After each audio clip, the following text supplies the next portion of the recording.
Pourquoi Internet ça pollue? Parce qu'Internet c'est pas virtuel, ça passe pas par des ondes, ça reste du câble.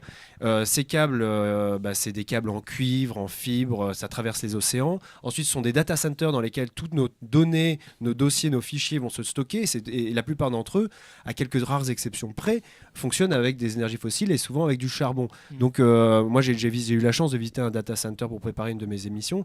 C'est une machine de guerre, c'est-à-dire que ça consomme autant qu'une ville comme Bordeaux parfois. Enfin, c'est vraiment surréaliste. Okay. Donc voilà, c'est ce qu'il fallait préciser pour bien comprendre pourquoi ça pollue Internet. Et est-ce qu'on a une idée de genre en totalité, les réseaux sociaux, combien ça pollue Ouais, Internet représente la pollution, ça représenterait 2% de la pollution aujourd'hui en équivalent carbone, c'est à peu près ça. Mondialement, c'est le cumul des milliards de mails qui sont partis. Et ça prend aussi en compte l'obsolescence programmée des outils dont on se sert, c'est-à-dire les téléphones portables, les portables, les tablettes et compagnie. Voilà, c'est un tout, et tout ça, ça fait 2%, ce qui n'est pas rien. Que ça va mal, il y a ça, et puis il y a aussi le fait que, par exemple sur le climat, mais c'est valable dans bien d'autres secteurs, en fait toutes les prévisions les plus pessimistes d'il y a 20 ou 30 ans s'avèrent bien en deçà de la réalité, et que la réalité est pire que ces prévisions pessimistes, donc en fait les choses vont plus mal qu'on pouvait le penser ou qu'on pouvait le craindre, bien plus mal. Le vrai problème, ce dont on n'ose pas en parler là, j'ai l'impression. Vas-y, dis-nous la vérité. Mais non, il n'y a pas de vérité, c'est simplement notre monde, et en plus tu fais du zéro déchet, tu le sais très bien, consomme énormément, que pour consommer, produire, il faut des ressources, et que ces ressources ne sont pas infinies, point. Et que ces ressources, on en a besoin de façon exponentielle, parce que notre économie doit être exponentielle. Donc si on veut que notre économie continue de monter, on est obligé d'avoir des échanges marchands. Pour faire des échanges marchands, il faut produire. Pour produire, quand il n'y a plus de pétrole, quand il n'y a plus de lithium, on fait quoi ? La biodiversité en soi, elle est essentielle à l'équilibre du monde. Et ce que montrent les travaux sur la notion d'effondrement, c'est qu'il suffit qu'il y ait un secteur qui s'effondre pour que le reste s'effondre, a fortiori dans des sociétés qui sont extrêmement complexes, dans lesquelles les tâches sont très spécialisées, dans lesquelles les choses sont extrêmement scindées en petites choses. Si un élément s'effondre, alors le système n'est pas résilient et tout peut s'effondrer à sa suite. Une des choses positives qui s'est déroulée lors de la COP21, c'est l'engagement de 196 plus États à maintenir le réchauffement climatique bien en deçà des 2 degrés, au plus près des 1,5 degrés. Donc à dire que les 2 degrés, c'est pas un objectif plancher, mais que c'est l'objectif plafond et qu'il faut être bien en deçà. Et la nuance entre les 0,5 degrés d'écart entre 1,5 et 2 degrés et pas du tout cosmétique ou abstraite, c'est des centaines de millions de vies au Bangladesh, en Afrique, etc. Évidemment dans le Pacifique Sud, qui n'est pas la zone la plus densément peuplée, mais qui est l'une des plus impactées. Donc ça se compte, ça se chiffre en millions de vies, en centaines de millions de vies. Les décroissances sont un peu plantées, quoi. Cette idée que le pic pétrolier allait entraîner une augmentation, une explosion du prix du baril de pétrole et que ça deviendrait plus rentable du tout pour les consommateurs d'acheter du pétrole et que du coup la société s'effondrerait au moment où on atteindrait le pic pétrolier, c'est pas vrai, on est en train de l'atteindre, voire on l'a déjà atteint, selon les théories, et ce qu'on constate c'est que le prix du baril de pétrole se maintient, voire repart de temps en temps à la baisse. Ce qui me touche vraiment, c'est à quel point on est en train de s'effacer totalement devant chacun nos responsabilités individuelles, sachant que oui, ok, moi j'ai besoin de mon salaire à la fin du mois, voilà, sauf qu'on sait très bien que l'action qu'on va prendre au nom du collectif, pour les actionnaires, pour l'entreprise, va mettre en péril et moi, et ma famille, et tout le reste. C'est la représentation matérielle des enjeux climatiques. C'est quelque chose que... On nous parle de 2 degrés et là les gens disent on a eu un été, on a un été, bon ça va, on a un hiver, il est doux cet été. Et en fait c'est un problème global et c'est là qu'il faut, vous qui nous écoutez, écoutez-nous bien. Voilà, là, cette caméra, on est sur le même caillou. Si ça chauffe de 2 degrés, ça ne veut pas dire que ça chauffe de 2 degrés partout de 2 degrés. C'est qu'il y a certains endroits, ça va être plus 10, plus 15 degrés, et qu'il y a d'autres endroits qui vont être hyper impactés. C'était déjà le cas avec le cyclone qu'on a vu il n'y a pas longtemps sur la côte est américaine. Va dire à un Américain qui a vu sa toiture arrachée du côté de la Floride que c'est à cause de son smartphone. Il ne voit pas le rapport. Il voit à court terme, il lui fallait ce smartphone parce qu'il upgradait son rapport social. Maintenant, si tu commences à expliquer aux gens que nos actions de tous les jours ont un impact direct, c'est-à-dire que ton smartphone, c'est ton putain de cyclone, et que ce putain de cyclone, c'est ta toiture arrachée, ben là, du coup, tu crées... Mais c'est trop loin, un peu comme le débat qu'on a avec les véganes. Quelqu'un qui voit une entrecôte dans son assiette, il met tellement de distance entre cette entrecôte et l'animal qu'il peut regarder dans les yeux que tu peux pas le faire réagir. Et c'est le cœur du débat. Absolument sur sur le pétrole, y compris pour les énergies renouvelables. Donc voilà, on l'a constaté dès qu'il y a eu des pénuries, des petites pénuries ces derniers temps qui étaient liées à des blocages d'acheminement. Tu te rends compte à quel point en 3 semaines ça peut basculer. On a des taux d'approvisionnement des grandes villes qui vont se péter la gueule. Les gens parler de cette carabine, mais c'est un des scénarios qu'on nous vend énormément dans tous les films d'effondrement de notre société. C'est toujours la violence, c'est toujours les humains qui perdent justement toute leur humanité, alors que toi tu viens de nous parler du fait que pendant les guerres, c'est aussi un moment où on se ressoude et où on se tient les coudes et où on développe des nouvelles résistances. Et effectivement, je réalise qu'un des phénomènes qui, moi, me fait craindre cet effondrement, c'est le fait... L'ami, à vrai dire, ça peut venir très vite. Non, mais oui, et après, mais là, le fait qu'il y ait des réserves de pétrole et que les pétroliers continuent à aller toujours plus loin ne signifie pas qu'on a les moyens, qu'on peut se le permettre, ne serait-ce qu'à partir du moment où le dérèglement climatique va s'emballer parce qu'on dépassera les 2 degrés, par exemple, ce qui peut arriver très très vite. Là, on est déjà à 1 degré et on voit les conséquences que ça a. Les choses vont... Moi, je pense pas qu'on aille... On ne vivra jamais un monde dans lequel on aura épuisé le pétrole jusqu'à la dernière goutte. Non, la question, en fait, c'est de savoir est-ce qu'on s'arrête suffisamment tôt pour que le monde ne s'effondre pas totalement, ou est-ce qu'on s'arrêtera après quand on n'aura plus le choix, et auquel cas ce sera en gros la question, c'est de savoir est-ce qu'on est en mesure d'anticiper. En fait, ce qui m'inquiète et ce qui me fait vraiment peur, c'est que j'avais pas réalisé à quel point tout était relié. C'est-à-dire que moi je pense pas qu'on arrivera à exploiter tout ce qui reste d'énergie fossile sur Terre, et on n'arrivera pas à plus 11 degrés parce qu'il y aura autre chose qui va merder avant, et que il peut pas y avoir une crise financière, une crise alimentaire, une crise sociale, une crise politique sans que ça impacte tous les autres secteurs. En fait, c'est vraiment, tout est relié. Maintenant, on est tellement fragile que le prochain truc qui merde, ça va... Un autre modèle que ça. Mais après, pour reprendre du coup ta question, moi je pense que la première chose, c'est de reconnaître que en fait, l'effondrement, il est déjà en cours et qu'il est déjà advenu dans plein d'endroits.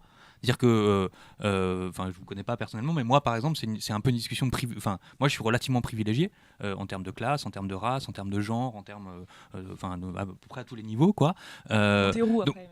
Ouais. Et je perds mes cheveux en plus. Je le dis moins en moins, mais. Donc je peux parler de l'effondrement comme étant quelque chose d'abstrait, mais j'habiterai au Bangladesh, j'en parlerai pas comme quelque chose d'abstrait. Je serai noir, je serai la famille d'Adama Traoré, je parlerai pas de l'effondrement comme quelque chose d'abstrait parce que l'État s'est déjà effondré et représente une menace pour toute une partie de la population. Alors on se focalise beaucoup sur les États-Unis, mais en fait en France c'est la réalité aussi. L'État est une menace plus qu'autre chose. Je pense qu'il y a tout un tas d'autres exemples à regarder un peu plus loin.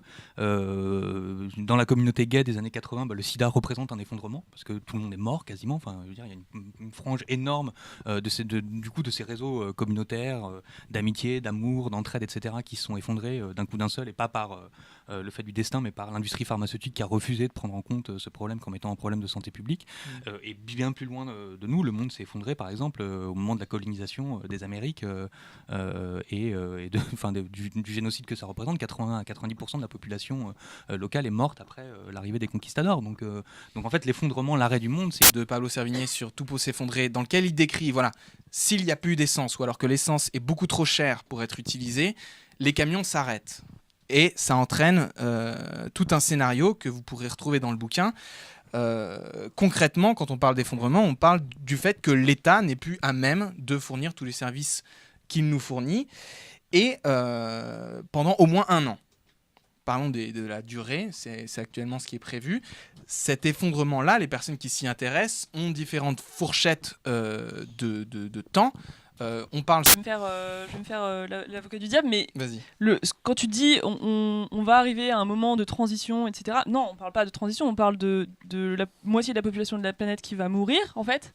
Parce que dans les prévisions, c'est que d'ici 2100, on va passer de potentiellement 10 milliards de personnes à 4 milliards.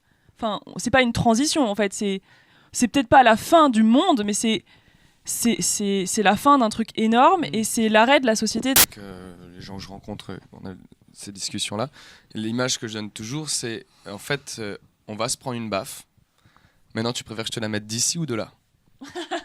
C'est ça en fait l'image. Tu vois, c'est la baffe, on peut pas la négocier, on peut pas dire non mais attends, excuse-moi, non, tu vas la prendre. Maintenant, si tu te comportes bien, je te la mets d'ici, elle est amicale. Enfin amicale.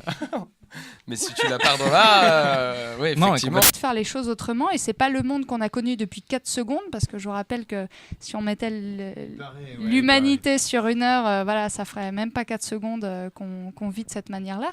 Donc on peut faire les choses différemment, et moi, là, pour revenir sur cette troisième partie d'optimisme, je suis persuadée qu'on peut faire les choses différemment, mais c'est vrai que c'est maintenant que ça se décide et il ne faut pas attendre. Fonce donc, vas-y. Pour se dire les vraies choses, Monsieur Cochet, qui était ancien ministre De l'environnement. de l'environnement, Sous Mitterrand. travaille actuellement aussi sur la question de l'effondrement et nous dit, écoutez, il y a un moyen de l'éviter, c'est que dans les 3 ans, on divise par 10 le PIB de la France et on sort des énergies fossiles et du nucléaire. C'est facile. Donc là, on réalise que on n'est pas forcément prêt à ça. Donc ça veut dire qu'il y a quand même de bonnes chances pour que... Et par ricochet les industriels. Bah, le poids, c'est l'argent, c'est le nerf de la guerre. Et justement, moi, je crois beaucoup au boycott et au boycott. Et le fait que, au point de vue des initiatives individuelles, une fois qu'on a réussi à changer son paradigme, parce qu'il y a de la sensibilisation, on le voit avec le documentaire, par exemple, demain, les gens vont au ciné, ils adorent, ils lisent plein de livres, ils ressortent, mais finalement, ils rentrent chez eux, ils font rien. Exactement. C'est ça le problème. Et comment on fait pour leur faire passer ce sentiment d'urgence et ce sentiment de attendez, c'est pas juste pour faire joli, pour rêver un petit peu à un monde idéaliste, utopiste, mais c'est le fait que non, vraiment, vous êtes en train d'empoisonner vos enfants. Le taux d'autisme a bondi de plus 600% en à peine 10 ans, que maintenant c'est un enfant sur 68 qui naît avec des troubles autistiques aux États-Unis, que c'est 100% des enfants qui naissent avec des microplastiques dans le sang. C'est voilà le fait que c'est maintenant qu'il faut changer les choses et comme disait Coluche, il suffirait qu'on n'achète pas ces merdes pour que ça se vende pas. C'est ça qui est incroyable. Comment on fait pour leur intimer aux gens qui nous regardent là, leur dire attendez, il existe des alternatives, c'est pas un monde de demain où on leur dit tout est noir, il n'y a plus rien à faire, on va tous mourir. Et les gens à chaque fois, moi ils me regardent et ils me disent bah oui mais qu'est-ce qu'on fait quoi? On est chez nous, on sait pas quoi faire, on va au supermarché, on achète un peu ce qu'il y a, on sait pas trop, est-ce qu'il faut passer 10 heures à... C'est une forme de boycott collectif. Et en plus, il y a des choses assez les Amis de la Terre avaient fait le calcul. Si tu as 5 000 € sur le compte pendant 1 an sur un compte en banque d'une banque normale, bon, bah, déjà tu fais partie du décile le plus riche de la population. Mais en fait, en termes d'émissions indirectes de CO2, c'est la même chose que si tu utilisais un 4x4 au quotidien entre ton domicile et ton travail. Parce que l'argent que tu vas avoir sur le compte de cette banque classique, il va servir à financer Total, il va servir à financer BP, il va servir à financer Airbus, il va servir à financer tout un tas de trucs qui sont émetteurs de gaz à effet de serre. Et donc tu as des émissions indirectes. Donc tu peux rouler en vélo, même pas électrique, entre ton domicile et ton travail, mais tu as 5 000 € sur ton compte en banque. Et ben, en fait, le problème, il reste entier. Et donc c'est bien là où on voit que les choix individuels ne se suffisent pas eux-mêmes et qu'il faut réfléchir à agir sur les effets de structure. Et qu'à l'inverse, évidemment, si tu désinvestis ton argent que tu passes à la nef ou au crédit coopératif. Calme-toi, Mathieu. Non, un mini retour en arrière pour histoire de se projeter en avant, c'est que tout ce que vous dites, je trouve ça cool et en même temps, peut-être je suis hyper lente et pas militante depuis longtemps, mais ça me paraît hyper loin de moi. J'ai l'impression qu'il y a une première étape qu'il faut que je fasse à mon échelle, qui est genre le deuil d'un imaginaire en fait. C'est pourquoi j'ai voulu descendre aussi profond dans la merde dans laquelle on est, c'est que j'ai l'impression que pour avancer et pour avoir envie de solidarité, pour avoir envie de construire un truc nouveau, pour avoir envie d'entendre parler de ton initiative, pour avoir envie de moins consommer, d'avoir moins d'objets, il faut que je renonce à l'avenir que je m'étais imaginé ou qu'on avait imaginé pour moi, qui est avoir une retraite, avoir des enfants. Dans un Ça, deuil, d'ailleurs, chacun on a sa sait plus manière de longtemps. voir la transition. C'est comme tu demandes à quelqu'un qui fume pas. Est-ce que c'est difficile d'arrêter de fumer? Il dit bah non, c'est simple, de pas fumer, c'est assez simple. Tu demandes à quelqu'un qui est en transition, en train d'arrêter de fumer, bah, c'est le processus de deuil, c'est super difficile quoi. Donc là, c'est sûr que les gens qui se disent ah mais j'aurais plus ça, c'est comme avec l'alimentation. Quand tu dis ouais peut-être que ton entrecôte tu peux t'en passer, bah il a connu que ça et du coup il se dit bah non j'ai pas quelle est l'autre alternative? Alors que quand tu l'as toi, quand tu connais l'alternative de ça, mais de plein d'autres choses, de tout ce qu'on connaît. En fait, tu te dis, mais attends, il y a tout un champ des possibles. Au contraire, c'est un nouveau monde beaucoup plus intéressant. Et Arrêter de dépendre de l'État, arrêter de dépendre des supermarchés, arrêter de dépendre de l'énergie sale qu'on nous propose, parce que l'électricité qu'on a là pour faire allumer cette bougie, et ben c'est de l'uranium. Et l'uranium, on est allé la chercher en Afrique. De la même façon. Si tu veux, avant, j'étais triste pour moi. Maintenant, moi, j'ai accepté. Je suis plus triste pour moi, je suis triste pour les gens qui n'ont pas encore conscience de ça. Je suis triste de me dire, merde, il y a des gens qui sont dans cette phase de refus, de déni, et qui donc continuent et qui vont beaucoup plus subir la baffe. Des centres, etc., sur la tête de directeur de labo pharmaceutique. Et je trouve en fait que du coup, cette avant-dernière étape du deuil, la colère, elle est hyper intéressante et qu'en ce moment, on est trop gentil. On n'est pas assez en colère. Sur le climat, par exemple, on n'est pas assez en colère. On devrait être en colère contre Total, contre... Et de se dire oui, je suis indigné, c'est mal. Et en fait, non, l'indignation, elle n'a d'utilité que quand elle est tournée vers l'action. Donc l'action. En même temps, j'étais soulagée parce que tout ce que je percevais de la société me disait qu'il y avait une couille quelque part. Et on me racontait une histoire qui était mais non, tout va bien, c'est comme ça que ça doit fonctionner. Du coup, en fait, quand j'ai découvert que ça allait se péter la gueule, je dis en fait, mon ressenti et mon impression, elle était fondée et c'est Trop dur de répondre qu'est-ce que je fais moi tout seul, je suis devant mon écran là. Qu'est-ce que je fais moi tout seul? C'est pas possible en fait, je demande à personne de faire quelque chose tout seul. Non, mais justement, c'est ça. Enfin, il y a déjà, effectivement, c'est pas tout seul. Et c'est des conversations qui peuvent se créer assez facilement. Enfin, de la proximité sur différents types de projets, ça peut se recréer assez facilement. Mais un élément hyper important aussi, c'est de reprendre confiance en sa capacité à peser sur les choses. C'est de sortir de ce truc. En fait, c'est un problème qui est trop complexe, trop important. Pour moi et j'arriverai jamais à être à la hauteur du défi. En fait, c'est pas vrai, notamment pour une raison toute simple, c'est que tout ce qu'on a décrit et qui fonctionne mal, il y a l'un des piliers les plus forts de ce système-là, c'est notre consentement tacite. Tous les jours, en fait, on collabore à ce système déréglé qui va dans le mur. Et du coup, en fait, si on retire notre consentement, ça peut être par des petits actes individuels, ça peut être par des actions de boycott, de désinvestissement, par l'exploration d'alternatives, etc. Mais si on cesse de coopérer... Du coup, oui, le fait de dénoncer des vérités qui font peur va juste créer de la sclérose chez les gens, une espèce de sentiment d'impuissance qui n'est absolument pas moteur. Donc oui, le fait de le dire avec humour, avec légèreté, ça fait avancer le Michelin. Il n'a pas la source. Non, mais ouais, c'est ça. Non, mais si, j'ai lu la source indirecte dans le Monde. Qu'est-ce qu'elle dit? Qu'elle dit? Cette étude dit que en fait, les discours positifs sur l'écologie ne sont pas plus mobilisateurs que les discours angoissants, bien au contraire. Ah, je l'ai lu aussi. C'est exact, malheureusement.